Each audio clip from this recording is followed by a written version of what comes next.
craftsmanship, teamwork, and building a better future one project at a time. Apply today or learn more at visionmechanical.net or email Ron at vmech.net. Nominations for the Step Forward Awards are now open. These awards are the state's most prestigious awards for volunteerism, and we need your help to find outstanding volunteers from your region of the state. If you know a volunteer who deserves to be honored for their service, visit serve.nebraska.gov and click Nominate Now.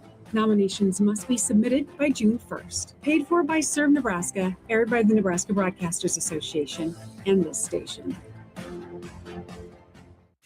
This is Lincoln's home for sports talk on the FM dial. Also online at theticketfm.com. On the internet. KNTK FM Firth, 93.7 The Ticket. And the Westby for Comeback Athlete of the Year is Rudy Gres. How about that? 3 hits for Rudy Gres at DH.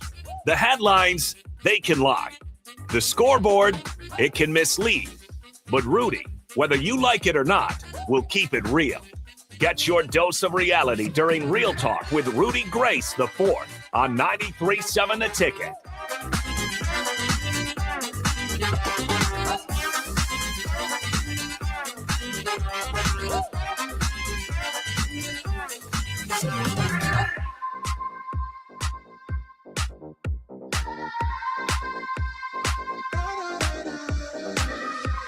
Welcome back to another episode here on 93.7 The Ticket of Real Talk with Rudy Gres the Fourth. Obviously joined by some guests in here, if you can tell by the title. We are joined by two of our many graduates we had on the team this year. 2 of our pitchers here, Dom Sis and Charlie Monster. How are you guys doing, first of all? Oh, phenomenal. So glad to be here. This is a phenomenal opportunity. You know, Rudy Boat, I'm actually doing fantastic. I mean, I'm just blessed to be on the show with you today. So Good. Obviously, we all 3 of us graduated yesterday, walked the stage. How was that, Dom? I know you've done it before, but how was that for you? And then Monster, how was that for you as well? You know, with the MBA, I just just graduated with my master's yesterday. I will say it was better the second time around. You know, great experience having my parents there, my lovely girlfriend Brooke, just the support of everybody there. It was awesome. Yeah. What about you, Chuck? I mean, as far as my experience goes, I mean, it was delightful. I'll tell you that, right? So start off the day, meeting with Mr. Sis in the parking lot, got a nice flick before, headed in there, and then, the rest is history. Yeah. Got the diploma, ready to head into the real world. Yeah, we'll see how that goes. That part I'm not looking forward to as much. I mean, obviously, I've already been working here long enough to where it feels like I'm ready in the real world, but I think not having that schedule and that structure is going to be a little different. Having to pay some bills is not going to be very fun. I mean, y'all have had y'all's own place, so y'all have been kind of used to that now, but me and Duncan just moved into an apartment, so we got to figure out Wi-Fi now. That's my biggest worry at the moment. But no, I mean, our complex doesn't host that, so I'm not signing up for Wi-Fi until they do. But no, I mean, it was exciting. It was super cool. I know last year's seniors, they didn't get to walk the stage on the actual commencement day because we were obviously in the ARC championship game. This year didn't happen. We'll talk about that in a couple segments for sure. But I think it was a cool ceremony they put on. It definitely feels cool. You're on the football field. It was a good time. So I was glad. Got to see all the families there. Got to have some fun. So it was a good Saturday for sure. But obviously going with that, I think all 3 of us here have had some pretty different journeys on how we got here and where we are. So we'll start with you, Dom. Obviously you transferred from another university here. How was that? Where'd you come from? And how'd you choose baseball after all? All right. So little backstory here. As Rudy said, I transferred from Concordia University over there in Seward. I was actually playing football there. I was not playing baseball.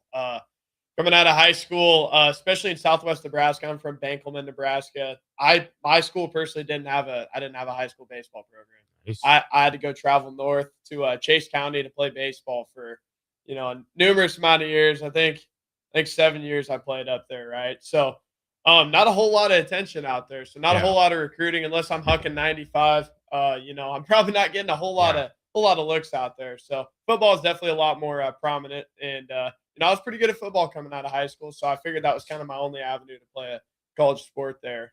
So played football at Concordia for a year. I was a Legion baby, so I got to come back and play one more year of Legion baseball. And I ended up figuring out that I was not ready to be done playing baseball. Kind of a shot in the dark. I was talking to Coach Ripel a little bit before, I decided to play football at Concordia. And I sent him my stats, a little bit of word of mouth from some of the guys that are currently, that were, currently there at the time. And, we got it worked out. I think, honestly, by the grace of God, God made me left-handed. I think that was a big reason of why he was just, had no film on me, nothing but word of mouth and a little bit of stats for Class C baseball. But he's like, come on, Dom, like let's do it. So, Nice. that was my transition to college baseball. And how much do you want me to elaborate on that? Whatever you want. Whatever I want. Yeah, we got a whole hour here. Yeah, so a whole hour. Yeah, whatever you want to say. I'm everything's worth sharing about some of our stories for here. sure. So yeah, absolutely. So, first year got to meet some greats like Rudy Boatwright here. We got to spend 5 years together. Very blessed to met him, spend 5 years with him. That first year, a week before the season started, I ended up tearing my ACL during a practice out on the football field. Our pitching coach had us doing some things that maybe I disagree with now, but at the time I thought were pretty fun throwing a football around. So, unfortunate, but definitely it instilled a lot of good habits into my life about, how I prioritize things, how I overcome things. Definitely I consider it my greatest blessing, within my whole college career, just changed my whole outlook on everything. And then, so after that, let's see. My first year of football at Concordia never counted for eligibility because it was NAIA, COVID, whatever. And then had the med red. So I got to play 4 more years after that. The first 2, not going to speak too much on that. Kind of a blur. We weren't very good. There were some internal issues going on there. We'll leave those out. Yeah. And anyway, the next 2 years, Jeff Christie really revived this program. Definitely gave guys like me and Rudy, who have been here since the dawn of time, a chance to play some very good baseball here. And I'm like I said, I'm forever grateful that he brought Coach Rader, Coach Lawson we just brought in, Coach Bennett, all those guys. Really stepped this program up, made it to a very respectful and prioritized Division III program, I'd say, here in the Midwest now. So. That was kind of my journey to get here. Little unorthodox, not having a high school baseball team. Yeah. I had to go play for another school. But man, I love the game, always have, and it's always just had a special place in my heart. No matter how good I was at football, it's just baseball is like always just kind of been my thing. So. Yeah, I think too a lot of people listening right now who are maybe from, like you're saying, the smaller towns around Nebraska, just whatever it may be, it's like whether they have the same exact opportunity as somebody in a bigger town or not, like there's still a path to get there. There's still some way you can make something happen for sure. So I think that's a great story. We also got 2 YouTube comments here. One's from Weston Fries. This one's for Charlie Moster here. Viewer question: how does one acquire the amount of aura Charlie carries? You got anything quick you want to answer for that, Charlie? I know that's a good Moster question for sure. No, absolutely. I mean, Weston, I appreciate you commenting on the stream and everything like that. I would say just takes time, and it just kind of comes naturally. Just kind of you just got to feel it within. Yeah, all right. And then we also got one more comment here, and then I'll get into Moster's journey as well. From GBR Captain here, he says, love the stories of the path that people travel. And that is really all not all we're trying to do here, but like we're going over. Just we've all had very different journeys here, whether we're in state, out of state, whatever it is. Like we all got stories that are worth sharing, whether we're in the spotlight at Haymarket Park or at Sand Hills Global Youth Center playing some baseball. So yeah, I agree. Great stories here. Now, Moster, a little bit about your journey. What you got there? Okay, so mine's kind of been like insane, a little bit more insane even than Dom's. So I started out my freshman year at Hutchinson Community College down in Hutchinson, Kansas. Played JUCO ball there for 1 year. Got to April, threw super well. Boom, tear my lat, out for an entire year. So from there, kind of rehabbed my arm and everything back in Lincoln, everything like that, and then ultimately had some coaching changes there.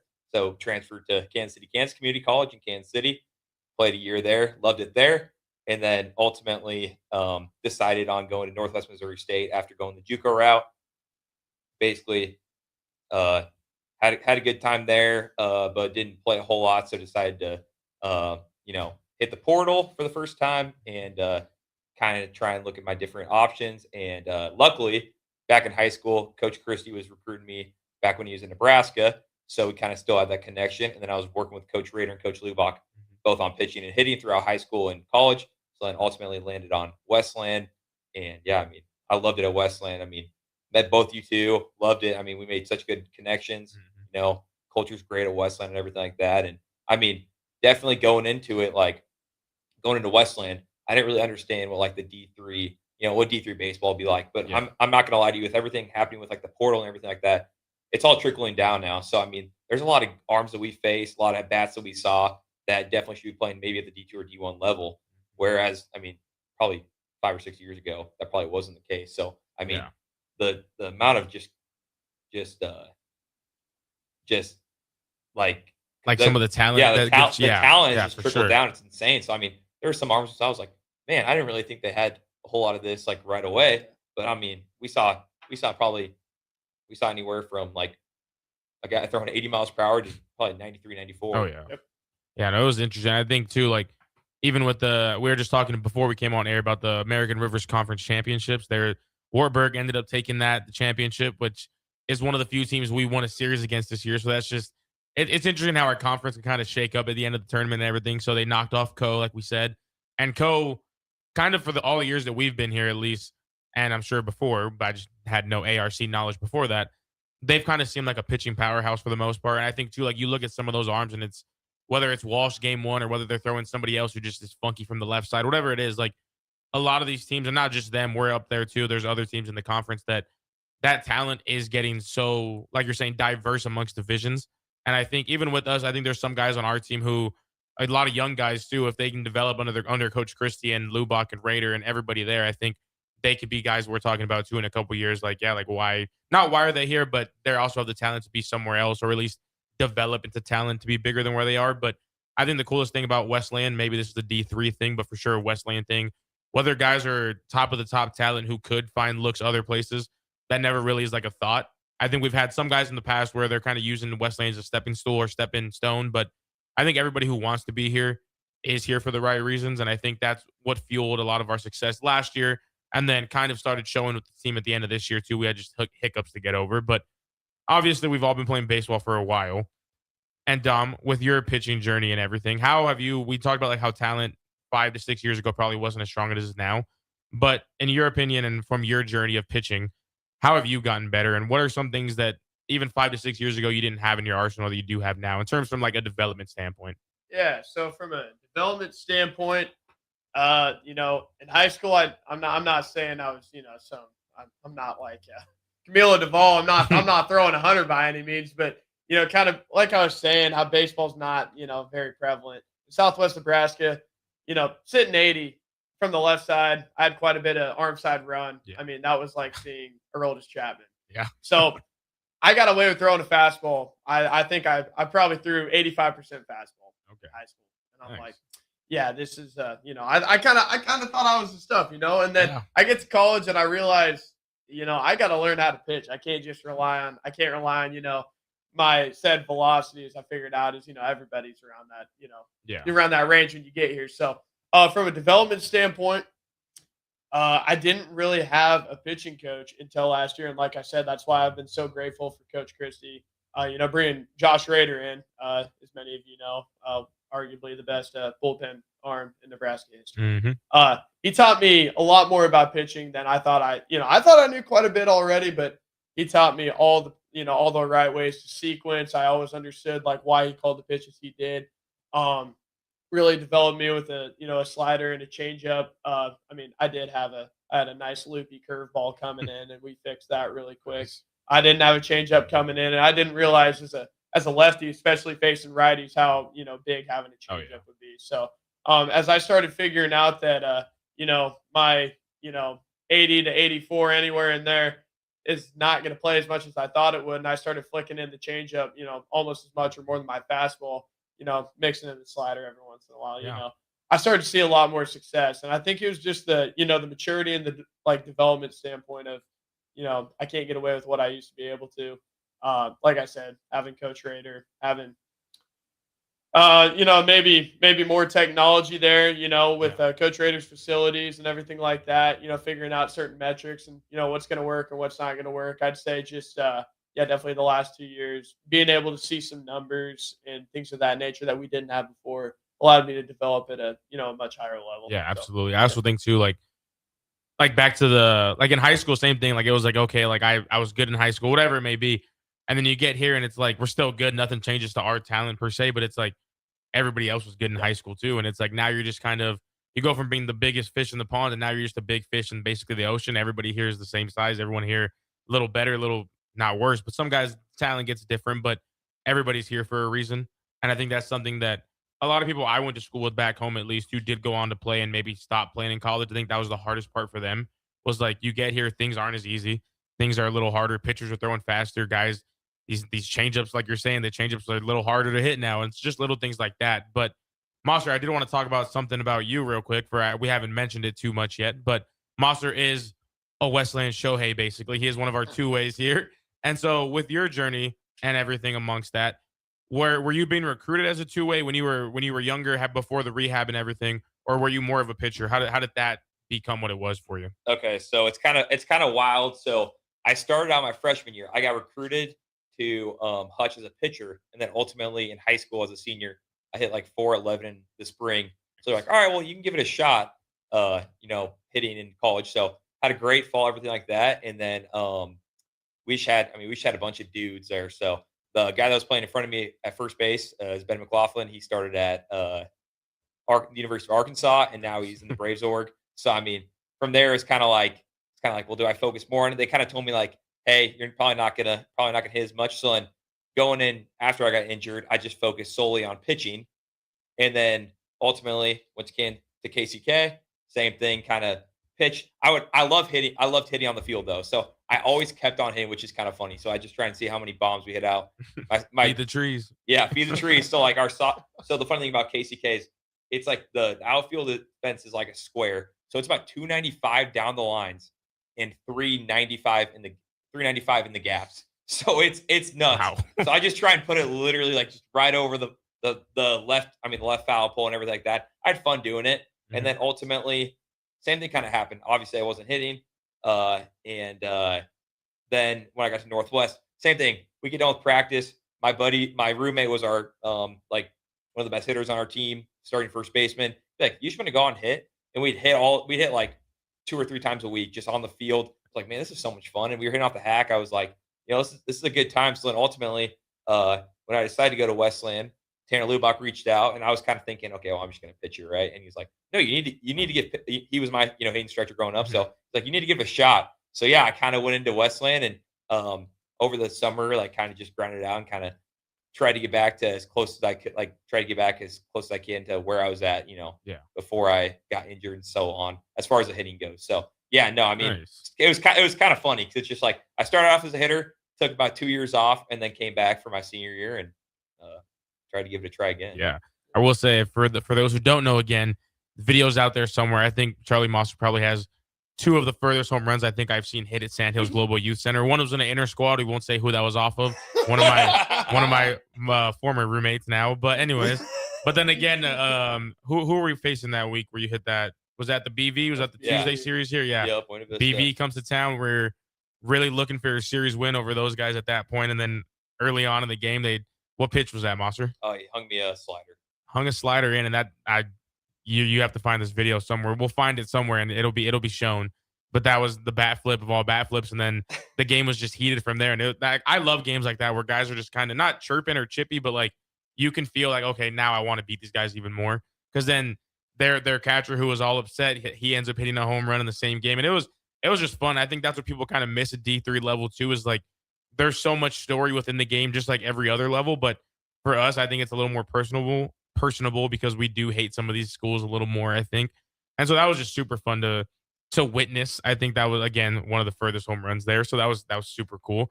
But so having that, basically that power, that hitting tool, I'm assuming for a while now, what was your first thoughts maybe when you first got to college about having to not hit, like kind of just going away from that with that first baseman in front of you? Like, were you okay with that? Obviously he's at the University of Arkansas now. He's talented and you are too, but how did that feel initially for you? I mean, I was just, like I said, like you guys said earlier, like, you're kind of the big fish in the pond back in high school. And then, everyone was the best at their high school. So when I got there, it was kind of like, I was completely understanding. I'm like, you know what?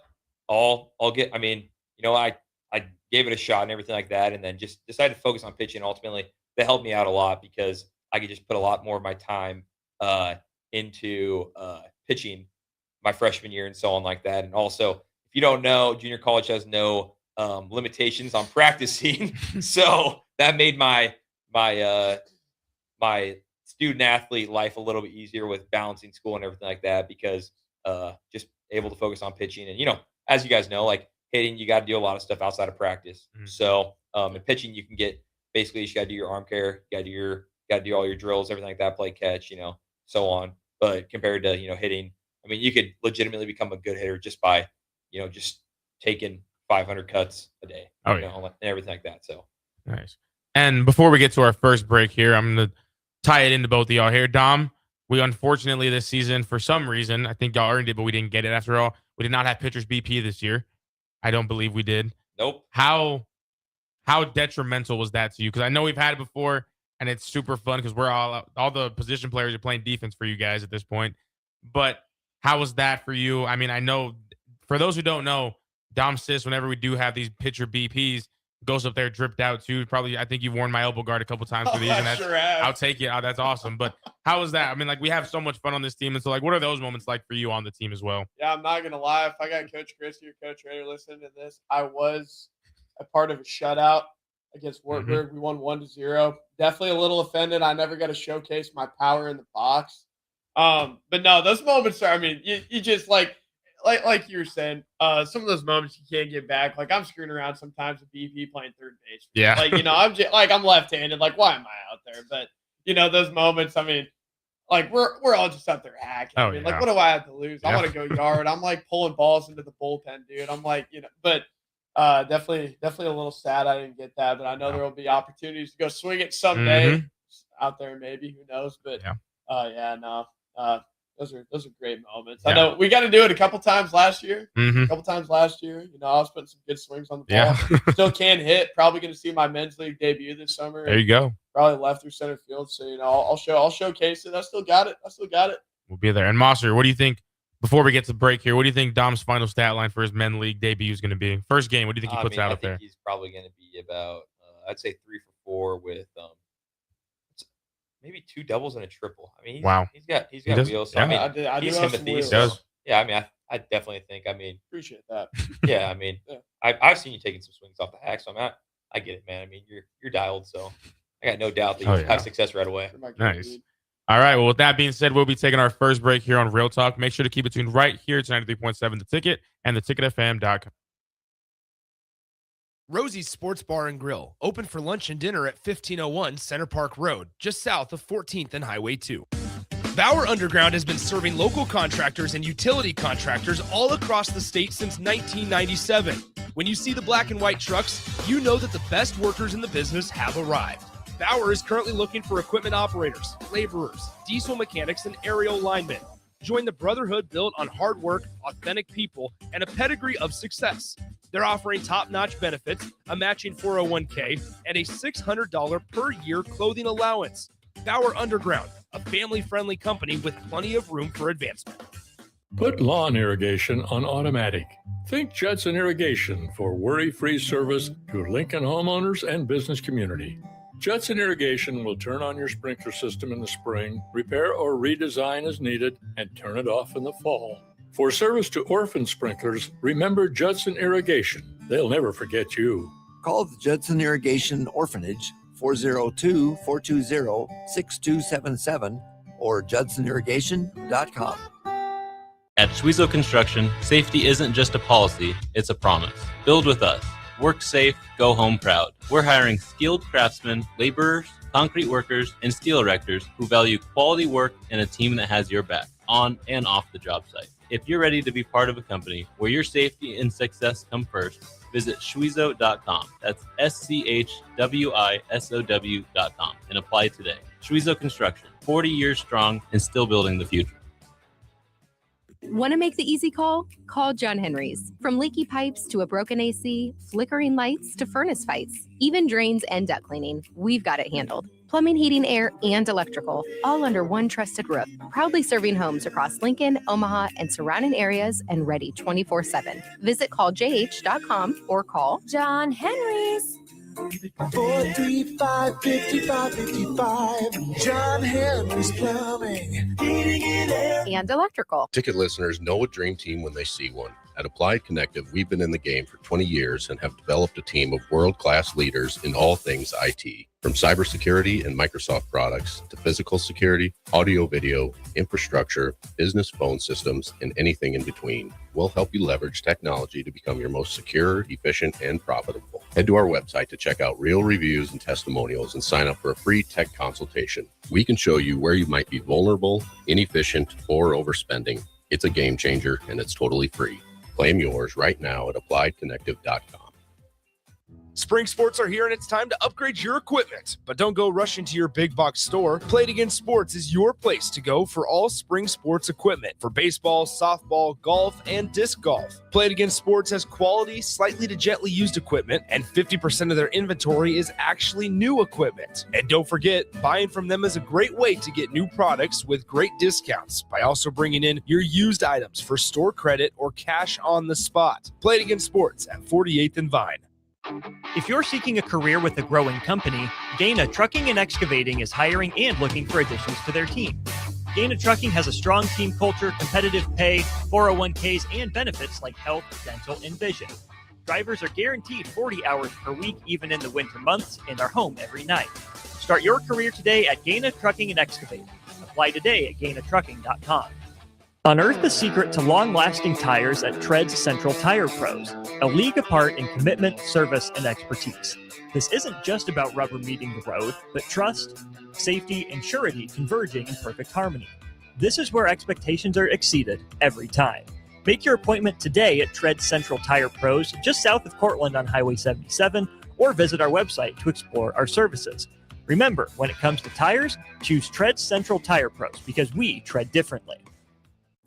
At Cedars, we're here to make sure that kids have the safety and stability that every child deserves, where they're protected and where they feel safe.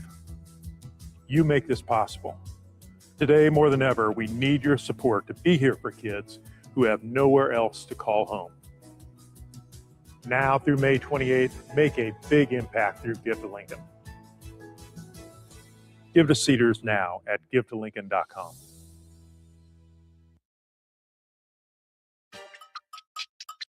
Now back to Real Talk with Rudy Gres the Fourth on 93.7 The Ticket. Welcome back to Real Talk with Rudy Gres the Fourth here on 93.7 The Ticket and theticketfm.com. Firstly, we want to give a shout out to everybody who is tuning in on this Sunday, on this Mother's Day. We'll get to our beautiful mothers in the third segment here. But with that being said, if you are watching, if you're part of the team, part of any one of these guys' support systems, make sure to text in. We will be reading and answering every question that comes across here. So if you want to get those fired up and be a part of the show, that's 402-464-5685. All right, guys. So obviously our season ended last weekend, senior day last weekend. That was, again, a very fun day, very little bittersweet. We walked away with a loss, unfortunately. But we obviously are taking our last baseball games there. We're probably not going to play competitive baseball. I mean, if that's the goal, that's the goal. I'm looking forward to it. Monster, we got a YouTube text for you. This is from Michael Euler. Yes, he says, word for word, I am Charlie Monster's biggest fan. What do you got to say to your fans, Monster? This one's for you. Okay, so Mike, man, I appreciate you coming out here and speaking a little wisdom to me. I appreciate that. If you guys don't know, Michael Euler was my freshman roommate, and he actually took over. Speaking of that, for a former Prairie Wolf, Dylan Cox. Oh, wow. So we got a little bit of connection there, but yeah. Dylan Cox, wow. Yeah, the GOAT. So Mike, I mean, I just really appreciate you coming out here and I mean, if you got any more questions, I mean, drop them. I mean, you're my biggest inspiration, so appreciate you. Nice. Appreciate you, man. And so with the season we just had, obviously, like we don't got to dig too deep into the expectations and whatnot, but what were some of y'all's personal favorite moments from the year? Whether that's yours individually, we can do both individually and then just maybe as a team. What were some of y'all's favorite moments that are going to stick with you from this year at least? Dom, we'll start with you. Okay. Individually, I think this is my favorite college outing of all time. I briefly mentioned it, not getting pitchers BP because of the shutout. Coming against Wartburg, it's a 1-0 ball game. I've come into maybe one other 1-0 ball game in my career. I think I gave up a run, so they ended up tying it. So whatever. But all good. That game, I mean, just that whole outing just stuck with me personally. Just like I come in, runners on first and second, we have no outs. It's 1-0. This is like, I mean, only let's see, yeah, that was no, that would have tied up the series because I think we lost. Yeah, we lost the next game. So like, we're already down 1-0 in the series. This is huge. I come in, pressure's high. Playing at Warburg, they're a little chippy. We didn't get to experience the drunk football boys in the crowd, chirping us like we usually do up there. It gets pretty rowdy. So, but the energy's always high there. Coming in a big situation. Throw my first pitch, pop up bunt, got it. That was sick. I think I struck out their leadoff guy next, and Nice. I don't remember what happened. I think we had maybe like an infield single. But then that kid decided to try to go home off of that. Don't know why he did that. We got him at home. It was electric. Got everybody out. And then let's see.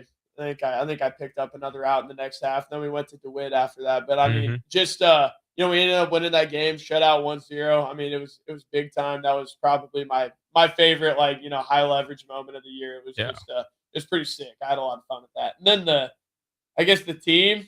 I mean, I don't know how many of you guys know. We went to Pensacola for our spring break trip this year, and that was a lot different than what we usually do. Going to that Russ Mat tournament, kind of. Where's that? Is that like Is that like Lauderdale or Orlando? Like, I think so. Yeah, it's probably like 20 minutes outside of Orlando. Yeah, too. somewhere in the depths of Orlando. Yeah. There, I mean, like those tournaments are they're fun, but we kind of play some. I don't know. I'd say a little lesser lesser competition there. And this year we got to play the defending national champions last year, Wisconsin Whitewater. Got to play them twice. That was sick. That was so sick. We got to play in the Blue Wahoo Stadium, an affiliate of the Marlins, and that was I mean, just that whole trip. Got to bond with guys like Tank. We've got a group chat of our room, and I mean those four guys are like they're gonna be some of my best friends for life. They're awesome. Just that whole week. Even though I think we won. What did we win? 2 games down there. Yeah. Ironically enough, I think we beat the same team twice for those 2 wins. Yes, we did. Yeah, but no, I mean, it was fun. It was that field was beautiful facing that competition because realistically, whether the scoreboard showed it entirely or not, like we were competing with Whitewater throughout the entirety of the game. Sure. Especially game 1, we did. Game 2, we did. We almost bounced back from that large deficit in game 2. Like we were showing we had some fight against those guys, and I think although we didn't win, those are games that like that. If they go out there and win a national championship this year, it's like we competed with those guys, and although you want to win those, it was a fun experience for sure to be out there. Absolutely. So, yeah. Nice. I'll bounce it off the old Tank. Yeah, now. what you got, Monster? Alrighty, so I mean, I think we kind of already covered it, but the bomb was probably one of my favorite moments. Yeah. I will elaborate on that a little bit. Yeah, let's do it. So, well, first off, on the live stream, they were saying that I need to.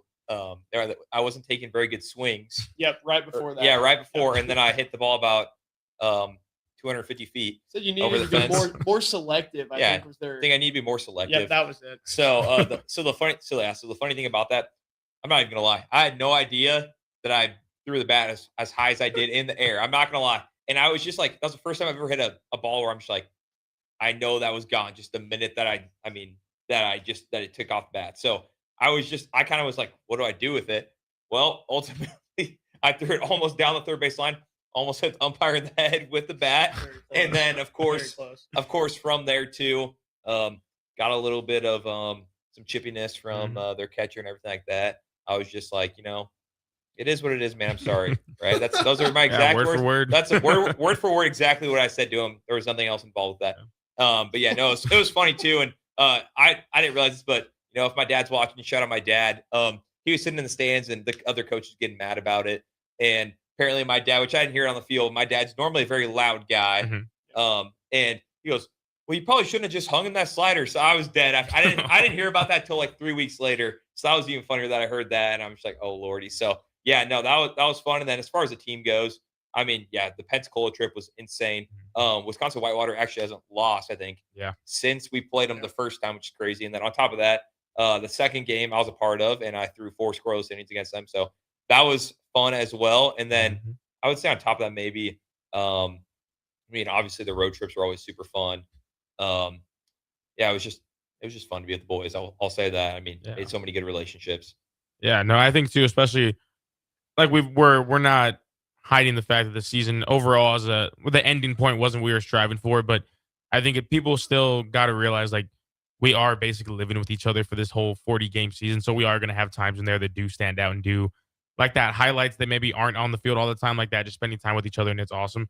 I think me personally, one of my favorite moments is going to be my last at bat because all year from the fall into the spring, whatever it was, I was getting walked pretty often this year, it was fun in the moment, but it was like, darn, I wish I had a pitch to hit. And then, of course, my last at bat of my collegiate career was a 4-pitch walk. So I was happy with that. It was, the OBP got up there, and it's like, all right, like if I'm going to go out anyway, that's the most Rudy way to go out. So I'm cool with that. But I think one of my favorite team things this year was, again, kind of back to that home run, was beating BV in that series. It just feels like every time we've played him in the previous years, that is who we lost the ARC championship to last year. And although that's not the exact same team we saw from them this year, it's just that notoriety with that team is a team that I just dislike. It's a team that we always feel like we kind of fall towards. And I think finally taking them out, doing it at home, it was an awesome feeling. So that was one of my bigger ones. I do think the Whitewater game was up there. Like I said, it was just so fun. Unfortunately, I think I was the last out of that second game, but it's all right. It was a barrel to center field, so I'll take it. But we do have one YouTube comment for you, Dom Sis, for all of us, but it's from Brooke Miller here. Oh, yeah. She said, shout out Brooke. Shout out Brooke. She says, I want to hear about what it is like in the dugout at Sandhills. Dom, I'll let you take over for this one, man. Well, maybe not all the details, but some of them at least. The dugout in Sandhills, one of the most electric scenes in Lincoln, Nebraska, let me tell you.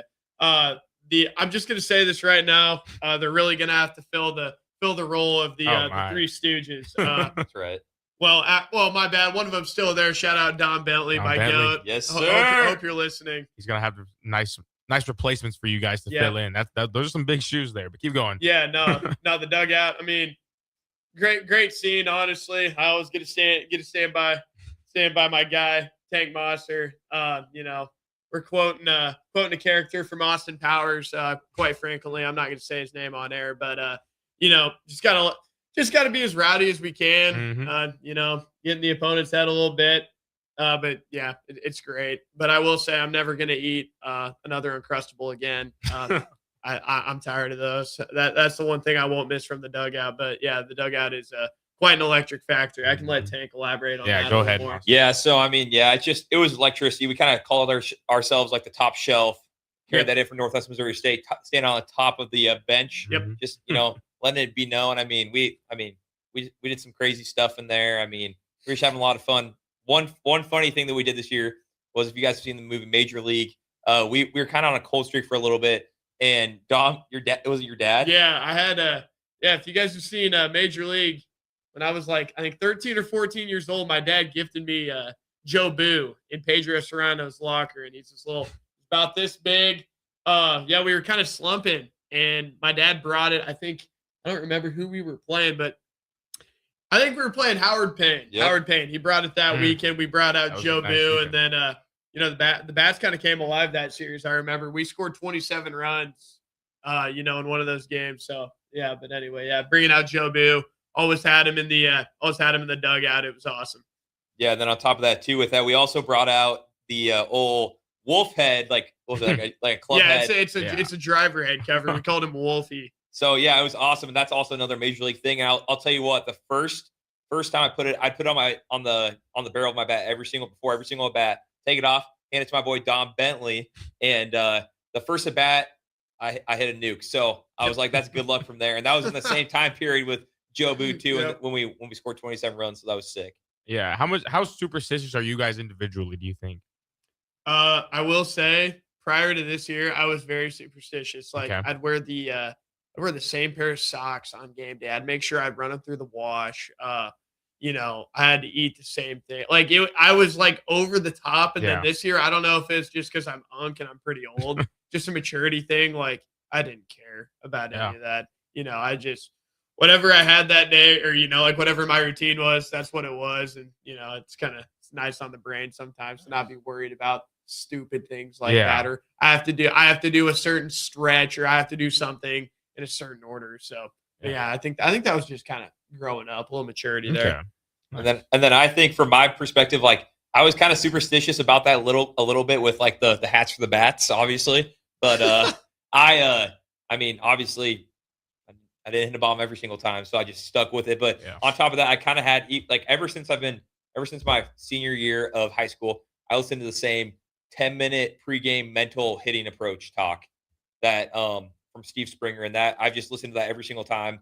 And honestly, it's helped me out a lot and just kind of helped me show like, just to find success without, getting hits and everything like that. And then as far as the pitching stuff goes, just like Dom said, like I used to be super superstitious about everything, but now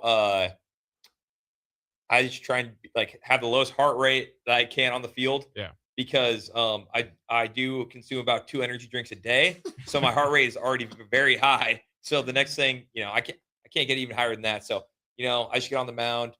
I just try and raise up the umpire. Try and get some calls and everything like that. So yeah. Nice. I will add. Mhm. Now that I did think about it, I do one thing every time. I listen to my my bullpen entrance song in the car or in the AirPods. Either Nice. before I get out of the car or before I get off the bus every single Yeah. time. That is the one thing I would do. Nice. I like that. I do the same thing on the bus. I think I try to at least play some of the same songs that kind of get that feeling going. But yeah, we do have one comment here on YouTube that we'll get to before our break here. Thoughts on the Hickman boys? I believe this is in whatever. I don't know the word I'm looking for. This has to pertain to Gavin Krog and Tanner Klein, I'm assuming. So, funny story. I met those guys last summer before they even got to campus because I was coaching the reserves team for Norris and Hickman that summer. And Klein comes up very normal, just what's up? I'm like, all right, cool. And then Krog comes up, and I didn't know if this is who Krog was all the time, but my first interaction with the guy, he's like, how you doing? This is how we do things here. Spits in his hand and goes for a handshake. And I was like, all right. I was like, I give him a fist bump, and I was like, all right, I'll see you on campus, dude. And like, but since then, I think realistically they become some of my best friends on the team. Those are guys that, as freshmen, I like that they kind of came to me and came to like Caesar and stuff for some advice while we were in the dugout. Just things like that where we got closer with them on the field, off the field too. Like there was times where I'd have a horrible at bat or something, or I'd be mad about lining out, whatever it was. And Tanner Klein's right there, and we're just talking about the at bat, and it's like, all right, like it's not a big deal. It is what it is.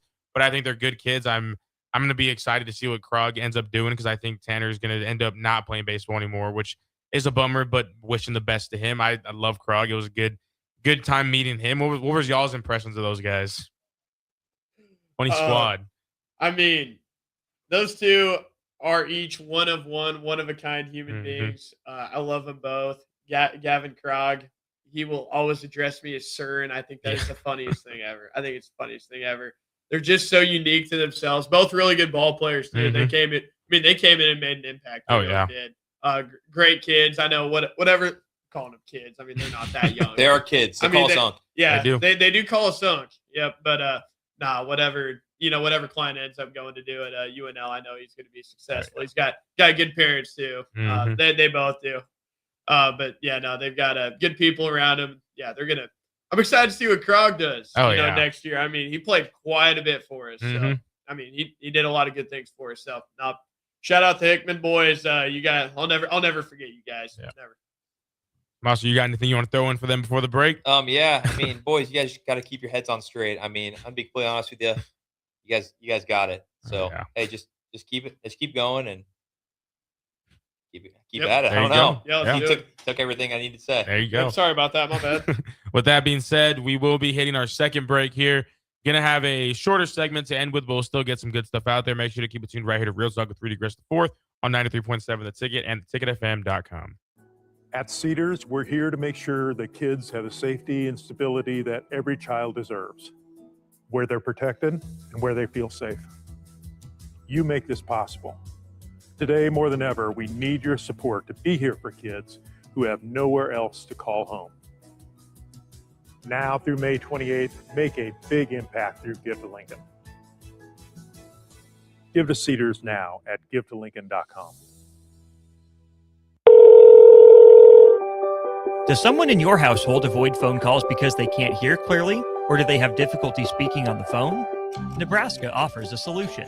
The Nebraska Specialized Telecommunications Equipment Program, or NSTEP, provides financial assistance for specialized devices like amplified phones, captioned telephones, smartphones with Bluetooth pairing to hearing aids, and speech-generating devices. If you're a Nebraska resident with a certified hearing or speech disability, you may qualify. It's not income-based, and once approved, you own the equipment. Learn more or apply at psc.nebraska.gov or call 1-800-526-0017. Put lawn irrigation on automatic. Think Judson Irrigation for worry-free service to Lincoln homeowners and business community. Judson Irrigation will turn on your sprinkler system in the spring, repair or redesign as needed, and turn it off in the fall. For service to orphan sprinklers, remember Judson Irrigation. They'll never forget you. Call the Judson Irrigation Orphanage 402-420-6277 or judsonirrigation.com. Concrete Industries has immediate openings for production laborers, operators, and drivers. Earn great pay starting at $21.50 per hour, plus health benefits, 401k, paid time off, and more. Right now, production laborers can earn a $1,500 hiring bonus, and drivers are eligible for a $2,500 hiring bonus. No experience? No problem. Concrete Industries offers on-the-job training and opportunities to grow your career. Start your future today. Visit concreteindustries.com. Are you looking for something different for lunch or dinner in Lincoln? Big 8 is now open at 1226 P Street, serving seafood boils and Asian cuisine. Get your hands messy with fresh, flavorful seafood boils, hot, cold, and made to share. Or enjoy classic Chinese and Asian dishes, perfect for lunch, dinner, or a night out with friends and family. Big flavors, generous portions, and a brand new dining experience. Big 8, now open in Lincoln. Hey there, this is Paul Scheel, owner of High Electric.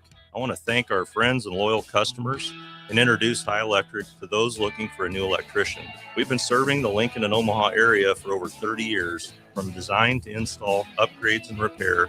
If you are a homeowner or a small business needing some electrical work, call us at 402-466-6606 or check us out at hyelectric.com. We look forward to hearing from you.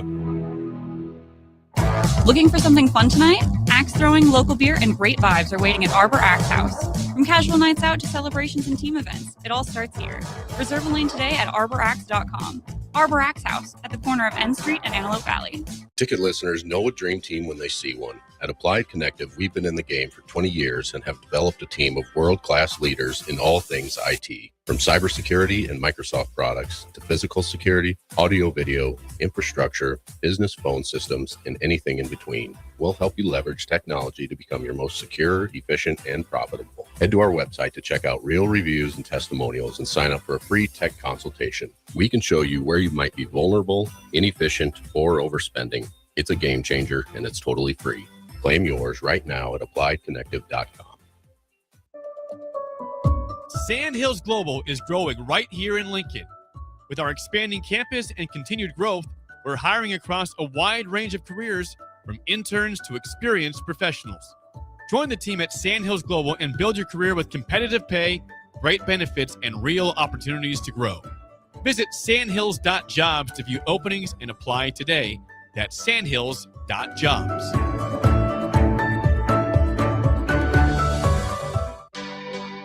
A single mom of 3 was facing eviction, struggling with a recent separation, health issues, and no job or childcare. She feared losing everything, especially her children. But then she found support in her community made possible by Nebraska Children and Families Foundation. She was connected to support. By the end, her bills were paid, she left her new job, and hope replaced fear. This is what the Nebraska Children and Families Foundation does. They lift up young people and families so they can find stability, build brighter futures, and power a stronger workforce. Ready to help make more stories like this come true? Support the Nebraska Children and Families Foundation on Gift to Lincoln Day. Now back to Real Talk with Rudy Gres IV on 93.7 The Ticket. Welcome back to Real Talk with Rudy Gres IV. Here on 93.7 The Ticket and theticketfm.com. We are back for our final segment here. And before getting to some Mother Day shout-outs, of course, wanted y'all, because obviously we are Division III athletes with some journeys ahead behind us and everything, but what is one thing about Division III baseball specifically do you wish people kind of understood and kind of got rid of some of these stereotypes about our level of baseball? What do y'all got for people that are out there listening? It's a lot better baseball than people make it out to be. There's a lot of talent. It's just a lot of guys that may be overlooked. recruiting wise. Maybe not the frame. I mean, you can look at me. I'm 5'9", 160 pounds, not very projectable. You can maybe tweak some mechanical things, or maybe if I put on 30 pounds, I'd be able to throw a little harder. But, it's just, there are a lot of guys who can ball, but yeah, like I said, they're maybe not as projectable as, the 6'4", 180-pound kid coming out of high school. You can throw 40 pounds on him and, tweak his mechanic, and he'll be throwing, 95 in no time, it's things of that nature. So a lot of dudes who can ball. It's just, I'm not going to steal everything. You go ahead too. No, I mean, I think it's definitely the competition. And then as far as that goes too, I mean, the biggest thing is that there's like a lot of these schools still do have great facilities as far as that goes. And I mean, the perfect example of it is looking at, actually, if you guys want to look at this later, we did have a YouTube video come out about our facilities where I was mic'd up for that. So you can even see, I mean, our facilities are great. We have the best field in the conference, probably in the Midwest. And I mean, we have a stadium field. So, I mean, the facilities as well. And then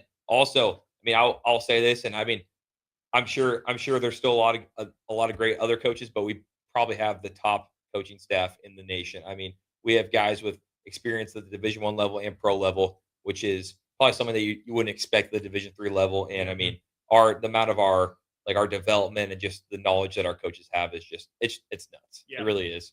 Totally agree. Nice. Yeah, and if you do want to check out that YouTube video, what is the YouTube channel, Monster? Do you know it at the top of your head? Maybe. I think it's Chips Performance. Yeah, probably Chips Performance, Alex Hale. Just look it up. It's definitely one of his most recent videos. Oh, yeah. Deep dive into a little bit about our facilities, and then we also got some goodies in there, too. So that was a nice big thanks to them and everybody at Chips. But obviously, it is Mother's Day. We would not be here without our mothers, literally and figuratively. So if y'all got anything you want to say right now, the floor is yours. I'll let you go first, Dom. What do you got to say to Mama Sis out there? Shout out Nicole Sis, my mother. I know she's listening right now. They're on their way back to the old real Nebraska, the 308 as I like to call it.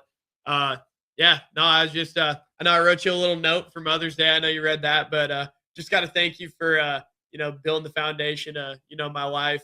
I definitely wouldn't be able to talk to people like I do without you. You making me know well, I mean, I wanted to know people's names, but she took me to the grocery store when I was little, made me talk to people. Nice.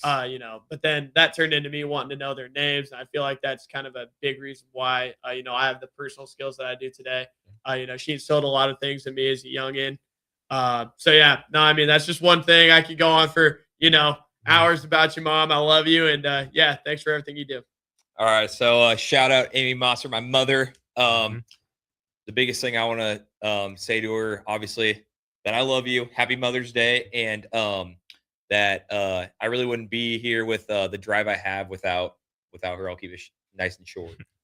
Nice. Well, again, I want to say thank you guys for being here, Dom and Charlie. This was awesome. Obviously, might not be baseball teammates anymore, but we are going to be friends forever. I would hope so. And if y'all ever do start a men's league, me and Duncan are looking for something. So I'll see what I can do. Skylar Crawdad. We will be there. You got it. But with that being said, thank you guys. Thank you everybody who tuned in. And I'll keep going for another hour talking all sports here. So it'll be me. But keep it tuned right here, 93.7 The Ticket and theticketfm.com.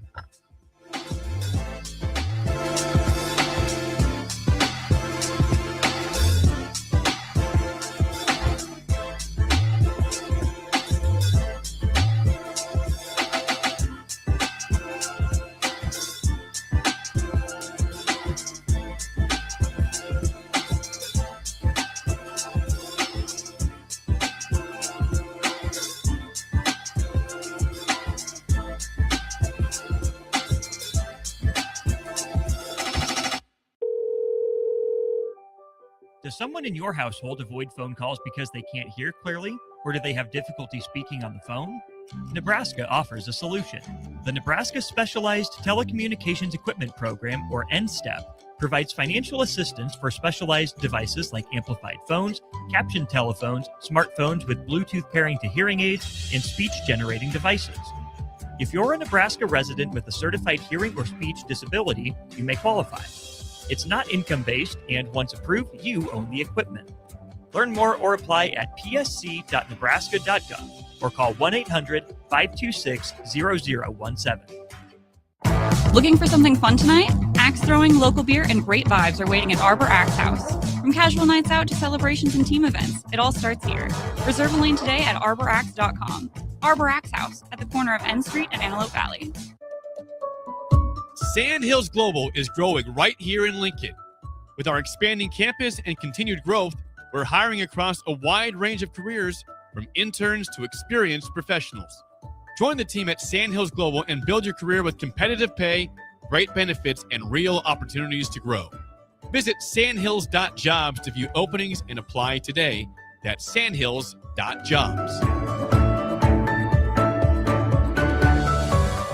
Select Plumbing and Utility has been serving Lincoln and the surrounding area for 14 years, and they're not slowing down. Select Plumbing and Utility handles all your plumbing needs from faucets and water heaters to full renovations, and they can even help with your heating and cooling needs. They're also Lincoln's underground experts, repairing and replacing broken underground water and sewer lines since day one. Contact Select Plumbing and Utility today at 402-560-6197, assuring excellence in every situation, opportunity, and challenge. That's 402-560-6197.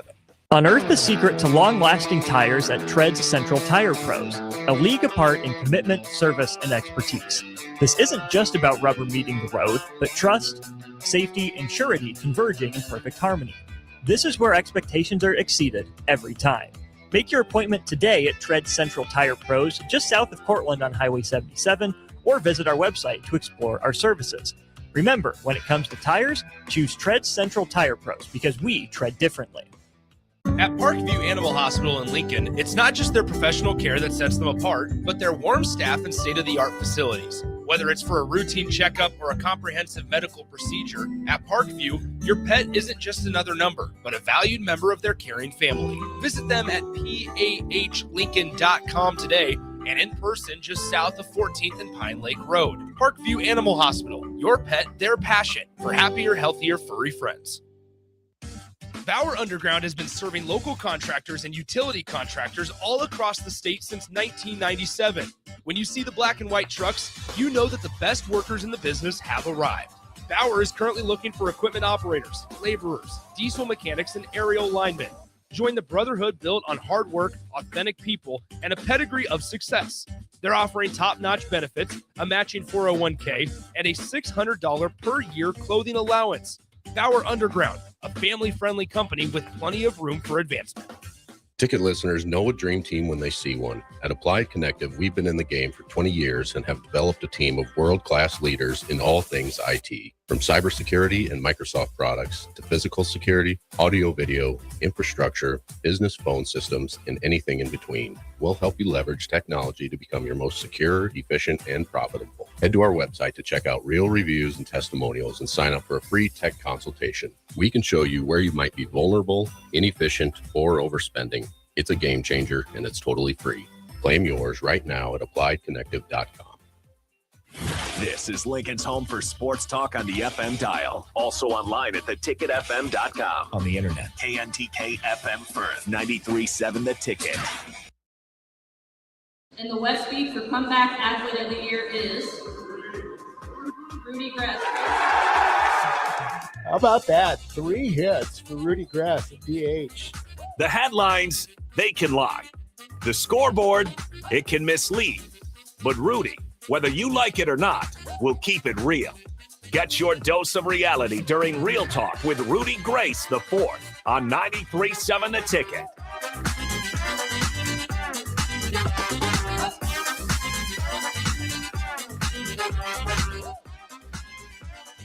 That is right. Welcome back. Got to adjust the banner here, but welcome back to Real Talk with Rudy Gres the Fourth here on 93.7 The Ticket and theticketfm.com.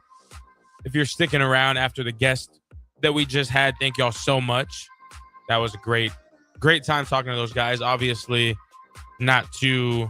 I'm very familiar with these guys. Those are some of my teammates, some of my better friends that I will, as you know, not be playing baseball with anymore. But I think we're all entering a new stage in our life to where, yes, baseball has been and probably will still be one of the more important things and most prominent things going on in our lives. But I think there's always something to be said about having to go different directions for the right reasons. And I think it's exactly where not just me, Dom, and Mosser are, but that's kind of where everybody on at least in my immediate circles kind of at right now, whether you're some of my friends that graduated, whether you're some people back home that are still going to school, whatever it may be. I think we're all at different stages of our life, and I don't think that's ever a bad thing. I think it's a scary thing sometimes, but that's always fun. So yeah, we graduated yesterday, walked the stage. It was awesome. It was very surreal, I think is the word I've been using to describe it. It's a little daunting. I think it's kind of that feeling of, oh, I'm up to bat. Something's got to happen now. That's kind of where I'm at. I'm entering the real world now. I got to do something about it. And I think I'm excited for where I'm headed, the path I'm on, the sports radio path that I'm on, and more of y'all being stuck with me on the radio is where I'm at. And I love it. And I know I will get my haters chiming in whenever I throw up my horns up every time. And maybe my Longhorns can steal a win in Vegas. We'll talk about that later in the segments too. But kind of tying all of that together right now, I want to talk about Husker softball. Again, there's probably no better team on campus right now, and probably the only team I think could rival this team right now, as of what we've seen this year, will be men's basketball. But they're the number 2 team in the country. They just took down UCLA. They are Big Ten conference champions in the tournament. And I think for some reason, whether that's because we live in Nebraska, which shouldn't be the reason, there is always going to be some lack of notoriety to this team because as a Longhorn fan still, I think, yes, this Nebraska team is talked about. Yes, this team is it's not some secret what's going down in Lincoln, Nebraska surrounding softball. But I feel like what they are doing should be talked about more. And we do a job of talking about them almost every single day. And it's not because some contract clause that, oh, we have to, because I promise you we don't.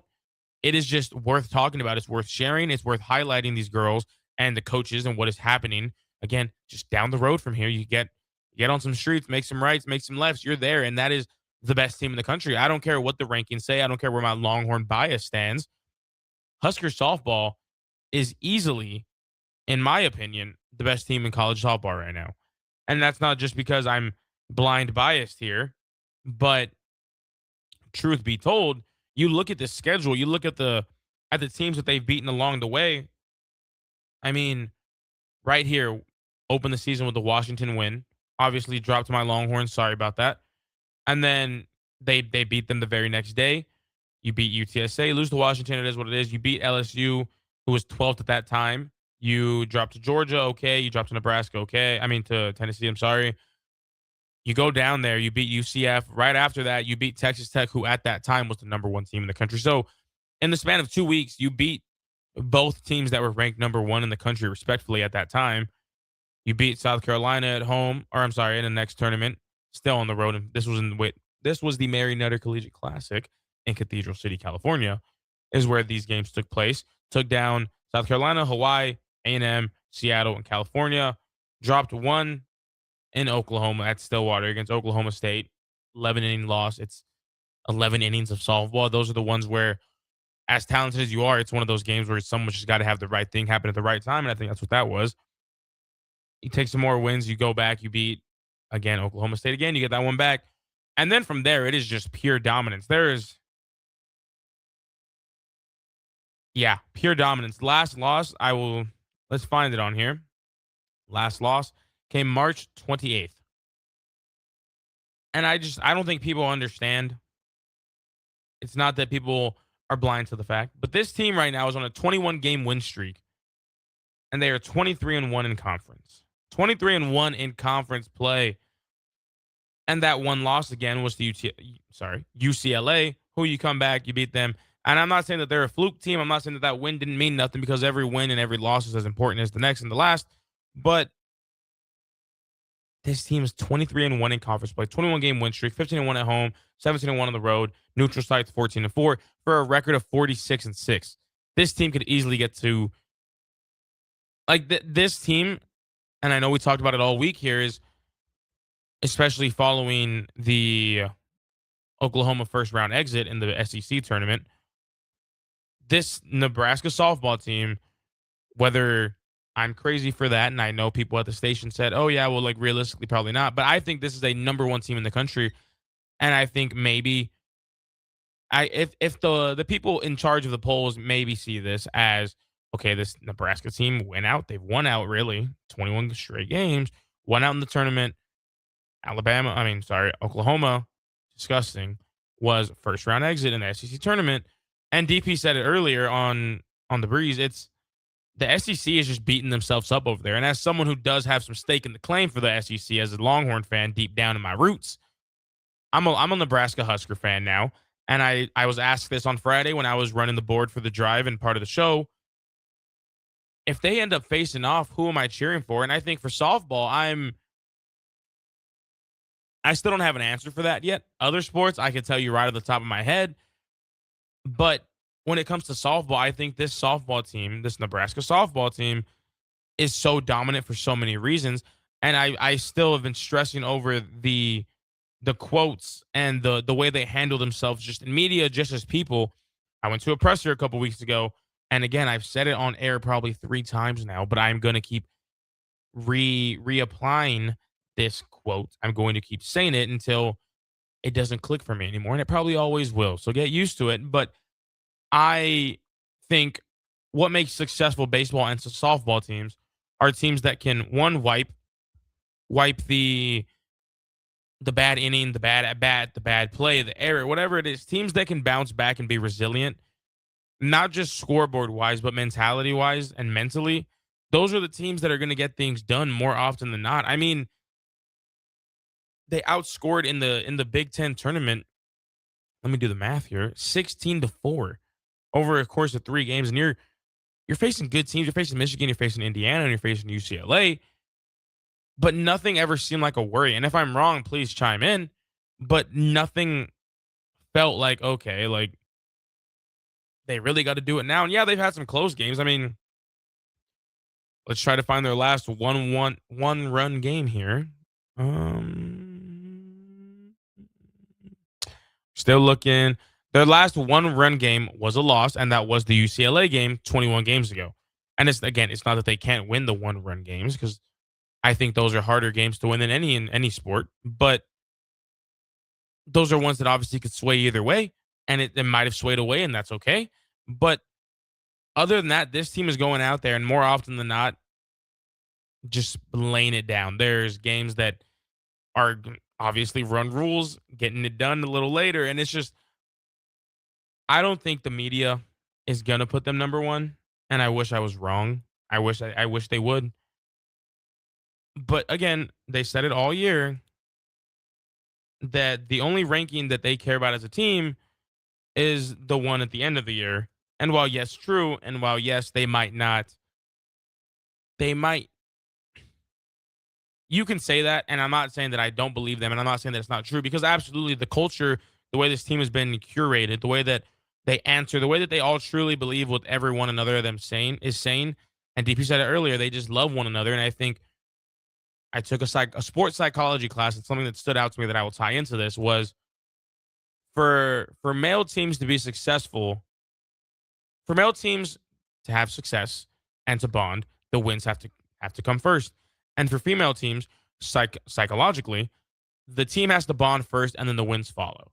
And I'll have to research and see what study that was done on that. That's not just me spewing that. I learned about this. I promise. My education went somewhere.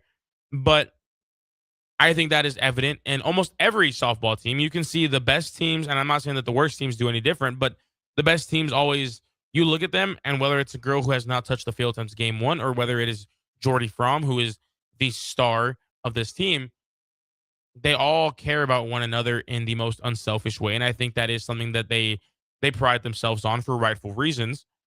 But I think it is a huge part of why they will be successful, not just up until this point, but on the run they are going to be on.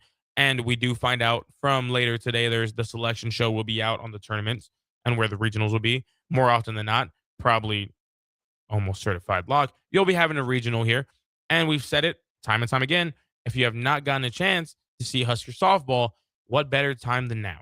What better time than to go see them when the lights are the brightest, the games matter more, you're getting the best out of these players. And I'm not saying it's going to be a cakewalk, but this is the most dominant team in softball right now. And if you're not believing at some point that they are a national championship winning team, I'm not too sure what you're watching. Because right now, too, I think college softball is kind of in that women's collegiate basketball era where, yes, normally it was South Carolina. They were doing it. USC was just doing it. They were winning almost effortlessly almost every time. The championship was just there, and it's great. But right now, I think you're kind of seeing the Tennessees, you're seeing the Oklahomas, who, again, they were number one. It's not like Oklahoma's dropping to 30 or anything tomorrow or whenever the rankings and all that come out. But you're seeing that right now there's newcomers and there's teams that, yes, Nebraska's been a successful program, but right now you were seeing that this Nebraska team from old Lincoln, Nebraska, down the road from Memorial Stadium, where things aren't looking too hot, are giving some hope back to fans that we just had from March, sure. But now you're seeing that, okay, like, we are a successful program. This team is competing to be number one. And whether they want that or not, whether that's something they're striving for or not, there's no reason they shouldn't be number one. And it won't change much, sure. But we have a top 2 consensus team in the country here in our backyard. And if you're not trying to make it to a game in a regional, I'm not too sure what you're doing. But with that being said, I was asked a question yesterday. And the way it was worded was just simply, is that the norm here? This is from a family member out of town. He said, is that the norm here? Are the women's teams usually better? And I said, yeah, I mean, per capita, probably. You look at both sides of things. And it's not to disregard the men's teams here because we have amazing talent on the men's side as well. But I told him I think it's just a big part of this Husker identity is Husker football related. And you think about Husker football, you don't think much success. You think quite the opposite. And it's easy to compare them to volleyball, compare them to softball, compare them to bowling, compare them to, and the list goes on and on. And I don't think at some point, again, I've said it a million times on this show, I don't know what the issue is down the road in those locker rooms at Memorial Stadium, but for some reason that there's nothing wrong with our best teams on campus being softball, basketball, bowling. There's nothing wrong with these being our teams that can win and win now. But like, again, when is that going to translate to football? You can't. Sorry, 1 second. I will read that. My brain can't comprehend both of those. But I just truly think at some point the football team has to come around, and we've said it time and time again. And I will stress on this factor. Matt Rule can't be saying, oh, the schedule we have is going to be a drawing in factor for our future recruits. Because I don't buy that. Like, Coach, if I want to play Indiana and Ohio State and Oregon, there's 18 something now teams in the Big Ten I could go to that I could have a fighting chance against. Maybe not all of them, maybe not Rutgers, sure. But if I want to play any of these other teams, there's other teams that can have these guys on their schedule. And I just did not agree with that claim he said that, oh yeah, people are telling us that the schedule is tough. Yes, and it is. And that's not something that he's saying is not true, but he's trying to use it as a recruiting tool, and that's great. But you can do squat against these guys, and just because they're on your schedule, that's not drawing me in. And I said it last couple weeks ago that if I'm a baseball player, let's just hypothetically say at Nebraska, and you're like, hey, UCLA's on our schedule, which they are. But hypothetically, let's just in an alternate universe, let's say we are the worst team in the conference. Does that draw me in? I'm not going to say yes ever. But it is what it is. I do think that our women's teams are kind of leading the way, paving the way again. Men's basketball was there.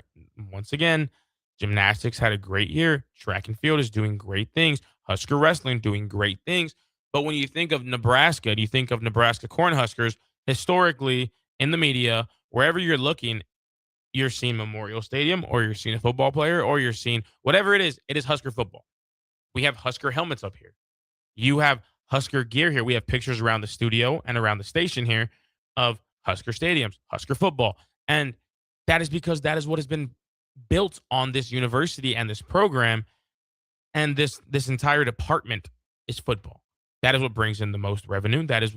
And that's, again, rightfully so, because we are packing out that stadium every Saturday in the fall. But I'm so tired of the results not being there. And this isn't to say that this is the worst program in the country, because, again, it is not. But I just can't get over the fact that at some point,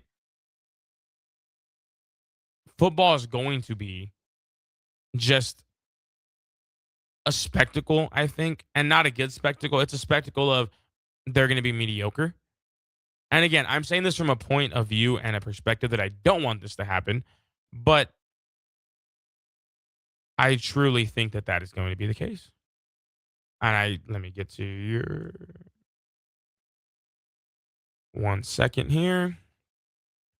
Pulling up the baseball game.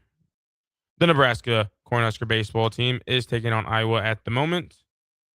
Let me try to find live stats here, because that's got to be somewhere.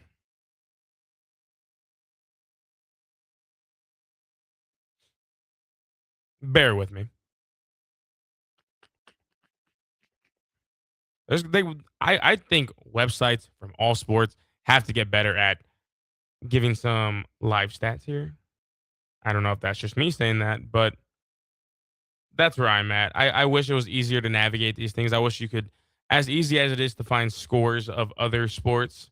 I don't know why college baseball is not there yet, but we'll get there at some point. Anyways, with that being said, we will keep talking about the Husker baseball team while I find out where to get this. They are on a tear. I mean, that's not some secret either. I think right now you do want. I know a lot of people aren't thrilled about the regional kind of not falling out of our hands, but kind of just still having to understand that that's where we were. It is the bottom of the sixth. Nebraska and Iowa are tied 5-5. Thank you, GBR Captain, for throwing that in the chat. Had to use my context clues on that, but thank you so much for that. So I will keep it up here. I will keep things bottom of the sixth. It looks like bases are loaded for your Nebraska Cornhuskers. 2 outs. We will keep it up, and if there's any updates there, I'll be spitting it on here. I think this team is also built for whatever. I think we were talking about the pitching change to bring Ty Horn into Saturdays, and I think wasn't a big thing they talked about. The coaching staff talked about with this change was they were really hoping his fastball was going to play how it did out of the pen, and how that could be back into the arsenal again. I think we saw that yesterday. I mean, he was hitting 97 pretty effortlessly in the first, and it was just a mow him down fastball, which I think is something that the Husker team has been needing, and I think I'm glad to see that. I mean, who's not? Again, going to try to pull up something here for us so we can get more updates.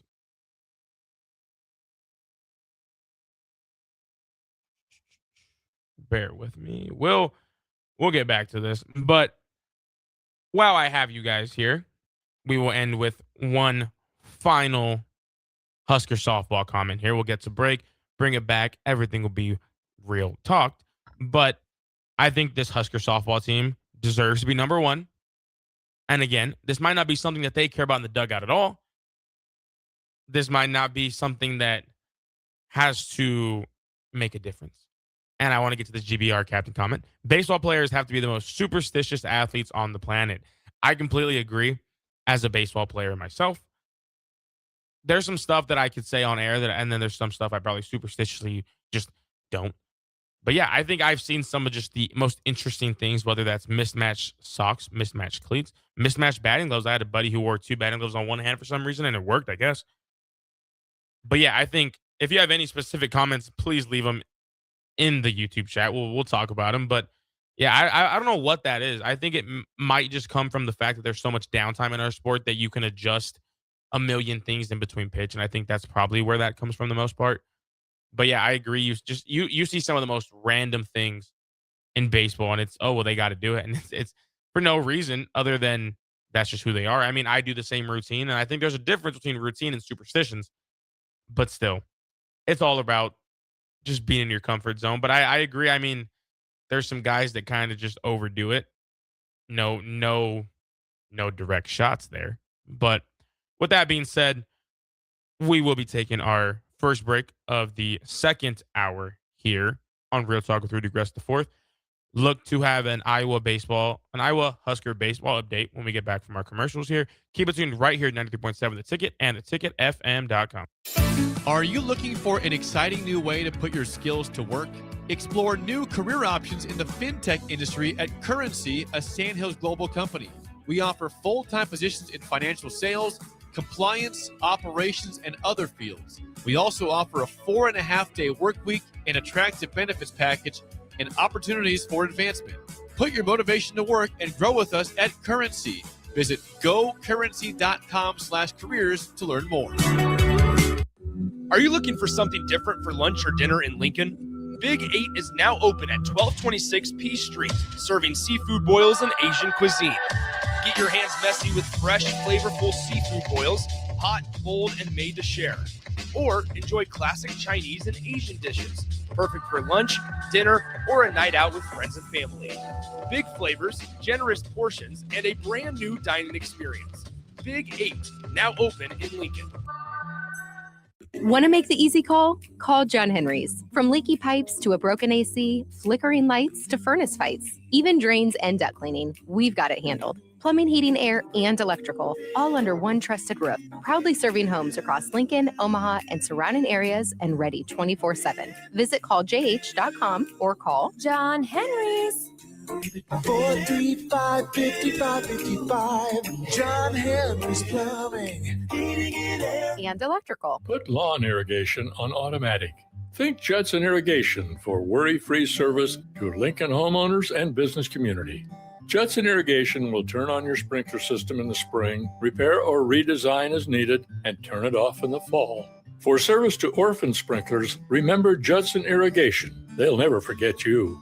Call the Judson Irrigation Orphanage 402-420-6277 or judsonirrigation.com. At Cedars, we're here to make sure that kids have the safety and stability that every child deserves, where they're protected and where they feel safe. You make this possible. Today, more than ever, we need your support to be here for kids who have nowhere else to call home. Now through May 28th, make a big impact through Give to Lincoln. Give to Cedars now at givetolincoln.com.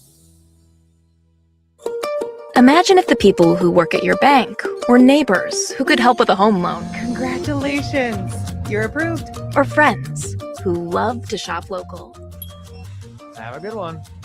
At UBT, who you work with matters just as much as what you're working toward. Hey, thanks for helping. That's why your money has more than a banker. It has people. Union Bank and Trust. Member FDIC. Finally, a good reason to have a smart house. Just say, Alexa, play 93.7 The Ticket, and we'll magically start playing. How's it work? Nobody knows. Don't ask questions. 93.7 The Ticket is Lincoln's home for Kansas City Royals baseball in 2026. Catch all the action as Bobby Witt Jr., Salvador Perez, Vinny Pasquantino, and a pitching rotation led by Cole Reagans try to lead the Royals back to the postseason. That's Kansas City Royals baseball all summer long. On the air in Lincoln at 93.7 The Ticket. Are you craving the ultimate game day experience? Red Zone Sports Bar and Grill has your front row seat. Dive into delicious wings, juicy burgers, and frosty drinks, all served up with TVs covering every inch of the walls so you'll never miss a play. Stop in for their incredible daily specials like $3 tall boys on Mondays, 5 wings for less than $6 on Wednesdays, and $20 beer buckets on Fridays. Red Zone Sports Bar and Grill right by the Lincoln Airport at 3111 Northwest 12th Street. Your sprinklers are watering the street or flooding your backyard. If you're on a list that doesn't exist, it's time for Judson Irrigation. At Judson Irrigation, Lee or Lacey or Judson will make an appointment. You pick the time and they'll be there to fix your sprinkler system. Now that's service, a dying art these days. Keep summer green. Call Judson Irrigation 402-420-6277 or judsonirrigation.com. And the Westby for comeback athlete of the year is Rudy Gres. How about that? 3 hits for Rudy Gres at DH. The headlines, they can lie. The scoreboard, it can mislead. But Rudy, whether you like it or not, will keep it real. Get your dose of reality during Real Talk with Rudy Gres the Fourth on 93.7 The Ticket.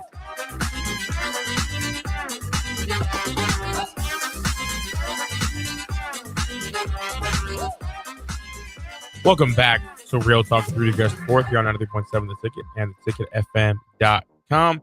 Before break, I said I would figure out the score, figure out what is going on, and figure out more of where I can watch this game because, But here we are, tied in the top of the 7th. Live update here. We do have a base hit up the middle. I was going first to third, so I will have first and third. Yeah, first and third. Oh, wow. Runner advanced. Second and third, no outs to start the 7th inning. Ball got thrown away. Runner advanced the second after that. But I think more importantly, what is worth noting here is the bottom of the 6th, bases loaded, 2 outs, pop fly to end the inning. And again, I know more than anyone, in baseball, it's really hard to just go back to a singular moment in the game and be like, oh, well, so we lost it. And again, I'm not going to say they're going to lose. I'm not going to say anything near that at any point. But there's a reason LOB, runners left on base, is a stat. And I think you have bases loaded, whether you have 2 outs, no outs, whatever it is. Again, this is just me. If all things in a perfect world were perfect, those are moments that in a rivalry game, going for a sweep, that you do wish you could have, not back, but moments you want to capitalize in. Again, there's nothing. You're still tied. Everything's going all right. Like you're okay, but you haven't scored runs since the 3rd inning. I'm looking at here, and again, it's not a huge worry, but you have to be able to do that a little better. But we'll keep some live tabs on this game as it goes on. I think Husker baseball is at a good point right now, not just in the season, but as a whole. I think they're becoming last year we saw it. I mean, nothing too flashy last season. Started off strong, had some key wins, had some key moments. Just were tough for this team on how they played and they battled. They were a tough, scrappy team last year. And nothing's truly changed in that aspect as far as who their identity is. But now you're starting to see that talent's partnering up with it. Now you're starting to see that they can compete with the best. Now you're seeing a more consistent team out of this. I mean, let's just go through some stats here. Your Nebraska Cornhuskers going into this game today, going against Iowa in Game 3 today, leading into this, we're 36-14, win percentage of 720, conference 19-7, 2-game win streak. At home, 22-1. First out there, strikeout looking. On the road, a little different, 10-10, neutral 4-3. But I think you look at it, I think the attendance numbers for yesterday were somewhere in the 8,000s. And I remember last season, I ended up getting a ticket to a game. We had an off day in the West Lane World. We had an off day, so I was there. I was like, all right, let me just go to a game. You know, it's my first one of the year. Let's go. And I think this team, the atmosphere that you're kind of seeing, not just at the stadium, but around Lincoln and in the media and just the way we all talk about this team, it's just, there's a true sense of belief within them. And I'm not talking about the team itself. I'm talking about us fans. Right now, you look at this game, it's standing room only. There are the softball team. The softball team is there. They just showed them, which was super cool. They were throwing T-shirts. Coach Ron Revelle was there. That was an awesome moment. But again, I'm sorry to keep doing this. I want the football team to do this. I want the football team to be good. I want the football team to have the hype and the respect that every other team is building. And this isn't me to say, oh, well, let's look away from baseball. Because no, as a baseball player myself, I love it. I love what is being done. I love seeing these guys wear those black jerseys. I love seeing all of this. I love seeing Kevin in the background throwing up a Go Big Red and the stadium going with. And there's just,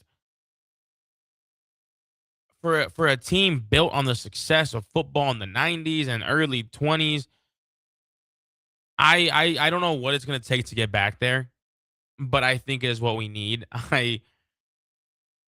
Because like we can, and we've talked about it here at the station, talked about it with some coaches of mine, some people who used to be involved with the Husker program.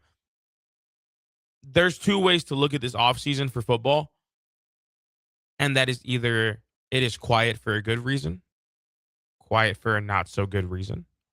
I think it's quiet in sense of we have so much else to talk about between softball, baseball, men's basketball, again, bowling, tennis. There are so many good things surrounding the Nebraska athletics department as a whole that you kind of start not forgetting about football because we all know the big stadium down the road isn't going to fill itself.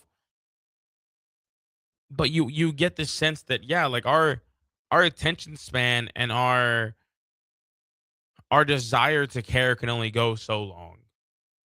And it has nothing to do with the players. It has nothing to even do with the coach. And if you've tuned in before, you know that I will be the first not to ridicule, not to shoot down any rule talks, but I'm the first to say, like, why are we focused on this instead of that, coach?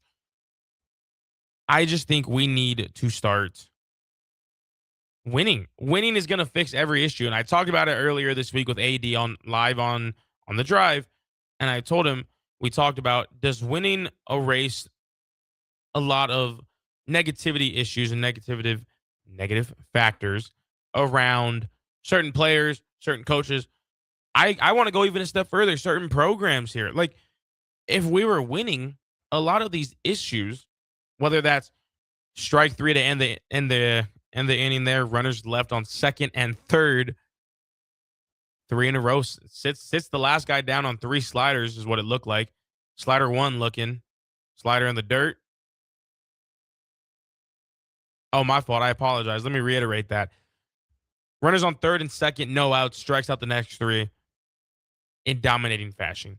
Like the Husker baseball team, whether you're a guy who we can know the name of from just how frequent you're playing, or whether you're someone like Rhett Stokes who has battled your way back into the lineup midway and has been a consistent starter ever since.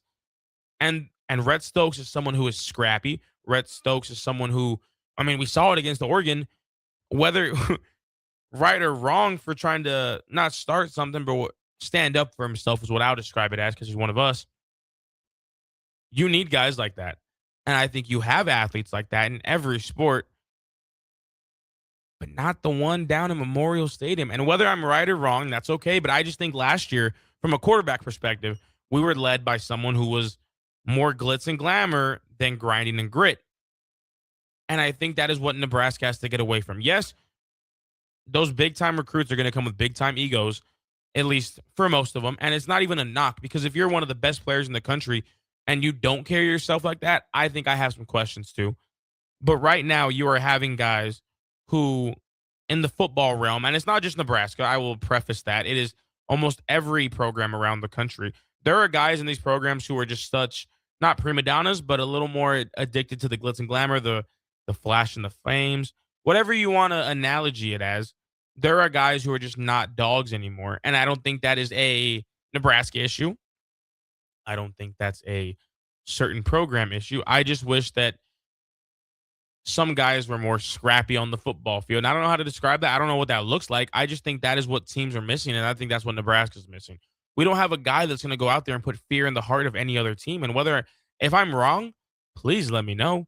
But right now, we talked about it last week because Big Ten Media Days over the summer, yada, yada, yada. Who's the face of the program? Who's the face of Nebraska football? Who is someone that is, again, going to be who are we lining up to see at the door? Who you're going to cheer the team on, rightfully.